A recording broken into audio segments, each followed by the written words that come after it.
A single Hittite relic could flip everything we thought we knew about ancient Anatolia, and the top 10 items reveal secrets even experts missed. Stay till number 1 for the most mind-blowing find. Imagine a massive stone guardian perched atop Hattusa's western wall, its lion's body and human face staring out over the ancient city. Discovered in the early 20th century, this sphinx combines Egyptian stylistic influence with Hittite craftsmanship, suggesting far-reaching diplomatic contacts.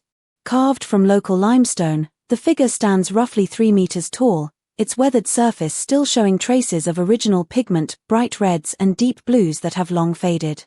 Scholars debate whether it marked a royal tomb or served a protective function for the city's outer defenses. Recent 3D scans reveal previously hidden tool marks, hinting at a collaborative workshop of foreign artisans.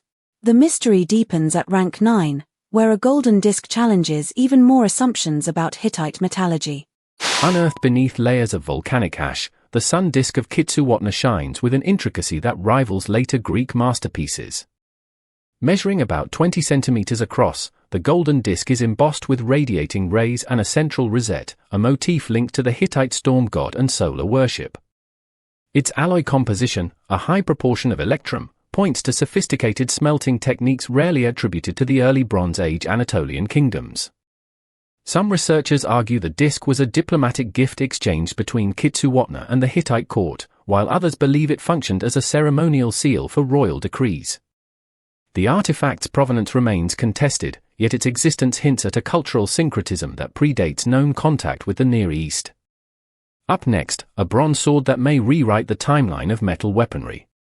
Surprisingly, the bronze sword recovered from Hattusa's royal armory bears a blade length and alloy composition that challenges conventional chronologies of weapon development.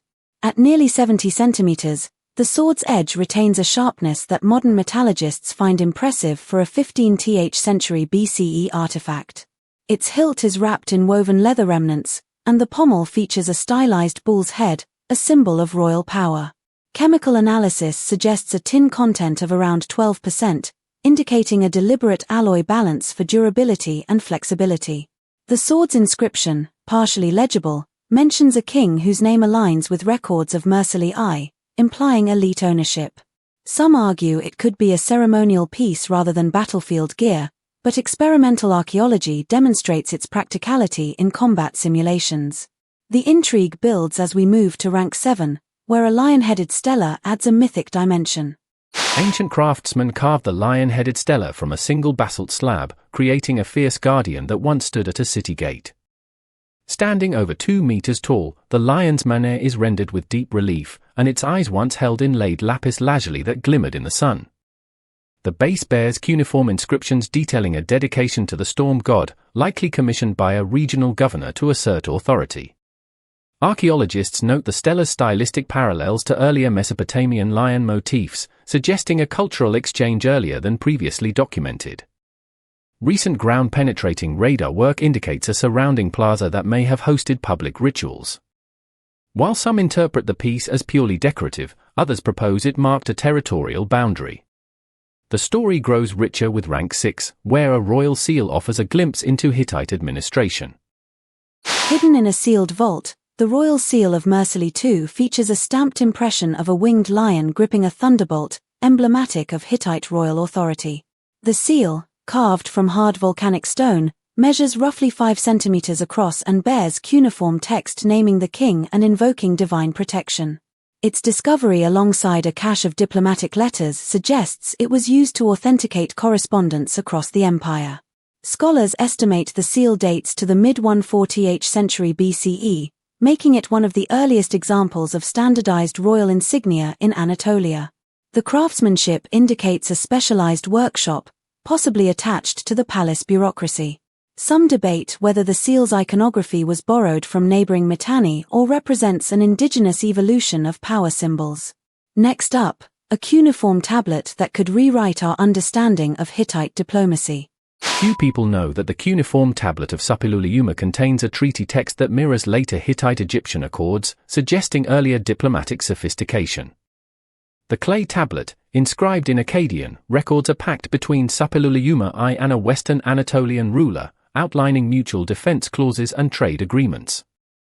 Radiocarbon dating places the tablet around 1350 BCE, predating the famous Egyptian-Hittite peace treaty by several decades. The tablet's margins feature a series of pictograms depicting tribute goods, gold, timber, and exotic spices, highlighting the breadth of Hittite trade networks. Some experts argue the document represents a prototype for later international law, while others caution against overstating its influence due to limited comparative sources. The narrative intensifies as we examine a golden bull that may have been a royal emblem. Remarkably, the golden bull of Carchemish showcases a level of metalworking that rivals later Iron Age masterpieces. Cast in pure gold, the bull stands nearly half a meter tall, its musculature rendered with lifelike detail. The piece bears a series of incised symbols interpreted as a dynastic emblem, linking it to the ruling house of Carchemish, a city that often interacted with the Hittites.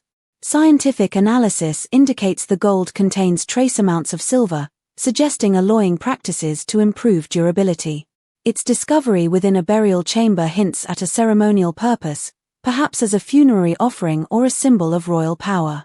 While some suggest it was a gift from the Hittite king to solidify an alliance, others propose it was locally produced, reflecting indigenous artistic traditions.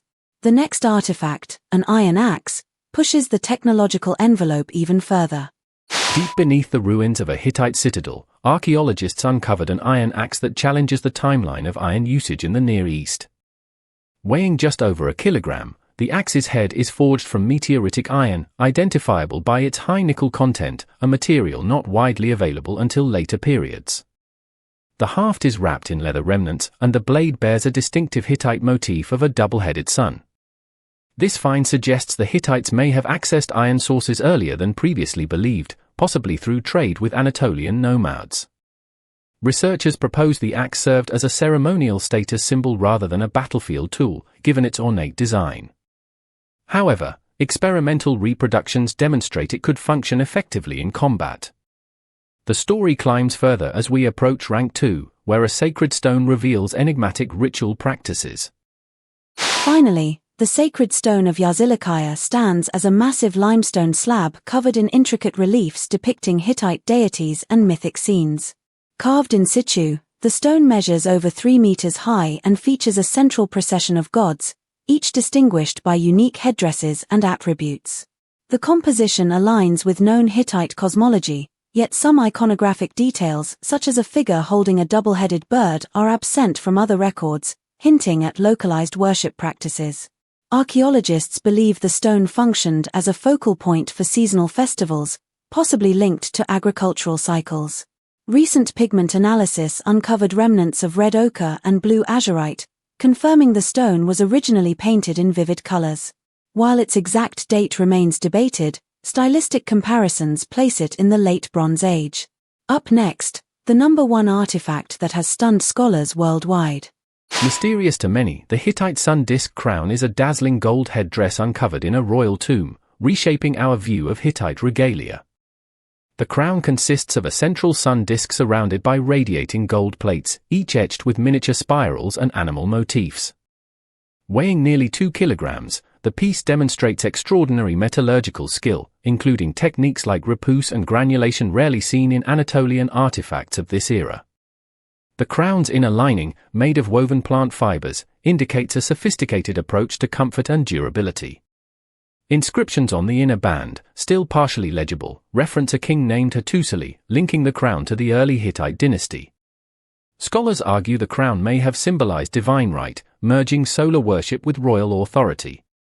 Its discovery has prompted a reassessment of Hittite social hierarchy and artistic influence across the ancient Near East, cementing its place as the most astonishing find in this list. We've just uncovered 10 Hittite treasures that force us to rethink the rise and reach of this ancient empire, from enigmatic stone discs to weapons that predate similar technology elsewhere.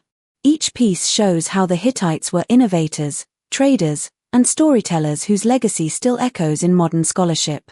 If you enjoyed this deep dive, hit the like button and subscribe so you won't miss the next list of mind-blowing discoveries coming each week. Which artifact left you the biggest question mark? Share your thoughts below, your answer might become our next video topic.